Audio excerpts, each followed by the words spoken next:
പ്രധാനമന്ത്രി നരേന്ദ്രമോദിക്കെതിരെ ഓസ്ട്രേലിയയിൽ പ്രതിഷേധം. സന്ദർശനത്തിനിടെ ഇന്ത്യൻ പ്രവാസികളുമായുള്ള സംവാദ പരിപാടിക്കിടെ OSPL സംഘടനാ പ്രവർത്തകനായ ഹ്യൂഗോ സെനൻ എന്ന യുവാവാണ് അധിക്ഷേപ പരാമർശങ്ങളുമായി പ്രതിഷേധിച്ചത്. ഓസ്ട്രേലിയയിലേക്കുള്ള ഇന്ത്യക്കാരുടെ കുടിയേറ്റത്തിനെതിരെയാണ് പ്രതിഷേധമുണ്ടായത്.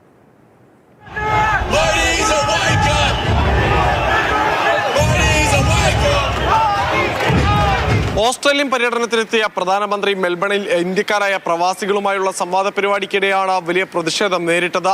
OSPL എന്ന് പറയുന്ന കുടിയേറ്റക്കാർക്ക് എതിരെ പ്രവർത്തിക്കുന്ന സംഘടനയുടെ ഭാഗമായിട്ടുള്ള ഹ്യൂഗോ സെനനാണ് പ്രധാനമന്ത്രിക്കെതിരെ മുദ്രാവാക്യം വിളിച്ചുകൊണ്ട് പ്രതിഷേധിച്ചത്. ഇന്ത്യക്കാർ ഇനിയും ഓസ്ട്രേലിയയിലേക്ക് വരുന്നത് തടയണമെന്നായിരുന്നു ഇയാളുടെ ആവശ്യം.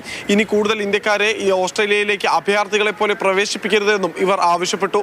പ്രധാനമന്ത്രിയുടെ സന്ദർശനം പ്രമാണിച്ച് നേരത്തെ തന്നെ OSPL ഇത്തരം പ്രതിഷേധങ്ങൾക്ക് സമൂഹ മാധ്യമങ്ങൾ വഴി ആസൂത്രണം നടത്തിയിരുന്നതായി ഇതിനോടകം തന്നെ വ്യക്തമായിട്ടുണ്ട്. പ്രതിഷേധം ഉയർന്ന ഉടൻ തന്നെ ഈ പ്രതിഷേധിച്ചിരുന്ന ഹ്യൂഗോ സെനൻ എന്ന് പറയുന്നയാളെ ഓസ്ട്രേലിയൻ പോലീസ് അവിടെ നിന്ന് അറസ്റ്റ് ചെയ്ത് നീക്കുകയും ചെയ്തു.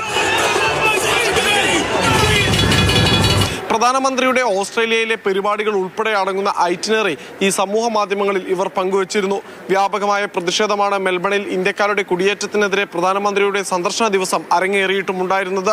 എന്തായാലും പ്രധാനമന്ത്രി നടത്തിയ 2 പരിപാടികളും ഭംഗിയായി തന്നെ പൂർത്തീകരിക്കാൻ സാധിച്ചു. പ്രതിഷേധിച്ചവരെ എല്ലാം തന്നെ നീക്കാനും ഓസ്ട്രേലിയൻ പോലീസിന് സാധിക്കുകയും ചെയ്തിട്ടുണ്ട്. ഓസ്ട്രേലിയയിൽ OSPL എന്ന് പറയുന്ന സംഘടന നേരത്തെയും ഇത്തരത്തിലുള്ള കുടിയേറ്റക്കാർക്കെതിരെ വലിയ പ്രതിഷേധങ്ങളും വിമർശനങ്ങളും ഉന്നയിക്കുകയും ചെയ്തിട്ടുണ്ട്. അതേസമയം ഓസ്ട്രേലിയൻ സന്ദർശനം പൂർത്തിയാക്കിയ പ്രധാനമന്ത്രി ഇന്ന് ന്യൂസിലൻഡിലാണ് പര്യടനം നടത്തുന്നത്. ന്യൂസിലൻഡ് പ്രധാനമന്ത്രിയുമായി കൂടിക്കാഴ്ച നടത്തിയ നരേന്ദ്രമോദി ഇന്ത്യയും ന്യൂസിലൻഡും തമ്മിലുള്ള സുപ്രധാന ബന്ധത്തിന്റെ നാഴികക്കല്ലാണ് ഈ സന്ദർശനമെന്ന് വിശേഷിപ്പിച്ചു. പഹൽഗാം ആക്രമണത്തിൽ ഇരു രാജ്യങ്ങളും സംയുക്ത പ്രസ്താവന പുറപ്പെടുവിച്ചു. റഷ്യ യുക്രൈൻ യുദ്ധം, പശ്ചിമേഷ്യൻ അശാന്തത തുടങ്ങിയ വിഷയങ്ങളും ഇരു നേതാക്കളും തമ്മിലുള്ള കൂടിക്കാഴ്ചയിൽ ചർച്ചയായി. ക്യാമറമാൻ സ്റ്റീഫൻ മാത്യുവിനൊപ്പം വിഷ്ണു പ്രസാദ്, മാതൃഭൂമി ന്യൂസ്, ഡൽഹി.